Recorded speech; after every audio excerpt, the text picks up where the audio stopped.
Bloodborne Beast, ditulis dan diceritakan oleh Abdillah Gibran Baihaqi. Have you ever heard the tale of Yunia, the fell city? A Gothic kingdom that used to thrive with its people, until a series of tragedy happened. 'Cause the queen of Yunia fell in love with a peasant. Oh, such a sweet and sour love story indeed. But coming from a royalty, many of her family disagrees with this. So what did they do? They took the peasant and executed him right in front of Kos herself. Kos, with eyes forcefully open, watched as the love of her life head chopped and rolled off of his body. Filled with anger and despair, she ran to the town square and sacrificed herself to the Great One, an omnipotent being able to destroy and cure the world itself. O Great One, bring forth thy power and fill this kingdom to despair. Kos bled, and the Great One answered. Kos' body became stiff in a pleading position, and blood poured all over her body. And this blood brought a plague to this city, a terrifying one. Those inflicted with this disease would turn into a beast, a raging wolf, a screeching hawk, or a gnawing rat, you name it.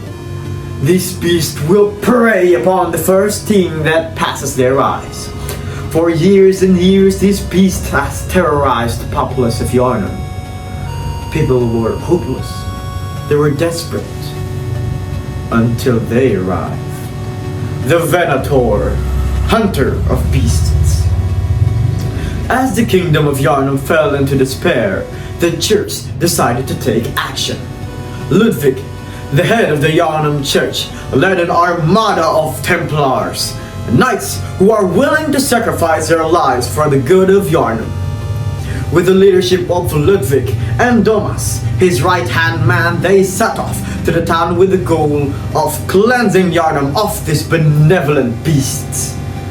Ludwig and his moonlight blade, a great sword that was said to be blessed by the gods, killed the beast one by one, town to town, tirelessly, in the hopes to restore the greatness of Yunia. But Ludwig knew that they were not going to last long. Yes, they spread words of hopes and brought the moonlight to the darkest days of Yunia.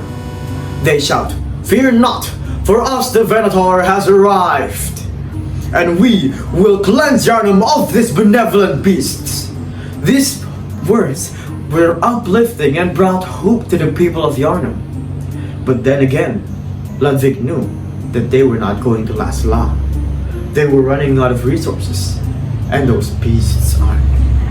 The Venator must act fast, or they too will fall to the beasts.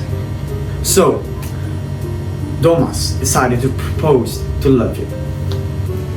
Ludwig, we are running out of resources, and the Templars' morale at an all-time low. We need to find a solution to this now. Oh, Thomas, do you know what started the plague? Yes, Kos sacrificed herself to bring despair to the city, but that is besides the point. We are at a very urgent problem here, Ludwig. Be patient, Thomas. Did you know all of the event that has happened, the Kos tragedy, the plague, our actions, all of them, has been foreseen by our book, the Book of Yunia. And the Book of Yunia, too, also has a solution for this. Thomas were interested. He wanted to know what was the solution. Bring forth the armada. We are taking this fight to the town square, the root of all despair. So with his whole armada, Ludwig, Thomas, and all of the Templars marched upon the town square to finish this once and for all. And here they are, the town square, where blood flows the strongest, where beasts hunger the loudest. Closing to the fountain of blood, the corpse's corpse, the beast's crowd thickens.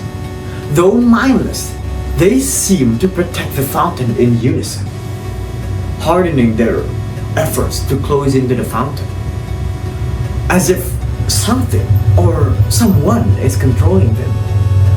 And in fact there is. Ludwig, Domas, and the Templars charge forth nonetheless. Ludwig swing his moonlight blade as if there's no tomorrow, and he's fighting as if possessed, curious, but they cannot put attention on Ludwig, for what stands in front of them is far more concerning. A huge headless giant, no, perhaps an ogre or a troll, no one could tell, but what everyone can tell is that he is the one controlling the beasts. Within seconds of rumbling from his body, the beast charged upon the Templars, taking them on guard. They charged through them and feast upon their body that was not strong enough to protect them. Ludwig knew that they had to kill this beast, so he charged upon the giant, swinging his blade and dodging his hand until he stabbed the giant in the back and chanted the spell, "O Bellator, Venator, sanguinem vigorem!" A luminescent light shines from the moonlight blade, and then people were blind, but not for long. When they opened their eye, all the beasts are gone. What's left is just Domas, the Templars, and Ludwig already in front of the fountain. What now? Domas wondered. The spell of the Venator.